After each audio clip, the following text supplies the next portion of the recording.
Chapter 1 Anusha Admission to Hostel Day 1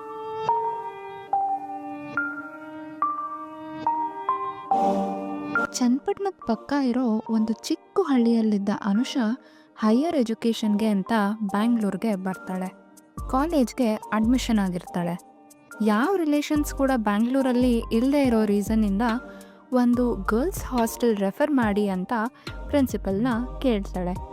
principal ಅಯ್ಯೋ already ಎಲ್ಲ rooms book ಆಗಿಬಿಟ್ಟಿದೆ ಅಂತ ಹೇಳ್ತಾರೆ.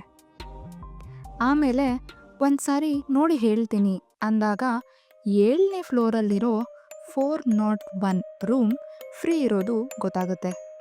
ಕಾಲೇಜ್ ಕಟ್ಟೋ ಟೈಮಲ್ಲಿ ಇಂಜಿನಿಯರ್ಗೂ ಕಾಲೇಜ್ ಮ್ಯಾನೇಜ್ಮೆಂಟ್ಗೂ ಜಗಳ ಆಗಿ 7ನೇ ಫ್ಲೋರಲ್ಲಿ 8 ರೂಮ್ ಬರಬೇಕಾಗಿರುತ್ತೆ. ಆದರೆ ಜಗಳದಿಂದ ಬರೀ 1 ರೂಮ್ ಮಾತ್ರ ಕಟ್ಬಿಟ್ಟಿರ್ತಾರೆ. ಆ ರೂಮ್ ಖಾಲಿ ಇದೆ ಅಂತ ಪ್ರಿನ್ಸಿಪಲ್ಗೆ ಪಿಯಾನ್ ಹೇಳ್ತಾನೆ. ಪ್ರಿನ್ಸಿಪಲ್ 1 ರೂಮಲ್ಲಿ 2 ಉಳ್ಕೋಬಹುದು, ಅದು ಮಾತ್ರ ಈಗ ವೇಕೆನ್ಸಿ ಇದೆ, ಓಕೆನಾ ಅಂತ ಕೇಳ್ತಾರೆ. ಆಯಿತು ಸರ್, ಅದೇ ಕೊಡಿ ಅಂತ ಅನುಷಾ ಒಪ್ಕೋತಾಳೆ. ಸರಿ ಅಂತ ಲೆಕ್ಚರ್ಗೆ ಸೈನ್ ಮಾಡಿ ಅಲ್ಲಿಂದ ಹಾಸ್ಟೆಲ್ ಕಡೆ ಹೊರಡ್ತಾಳೆ.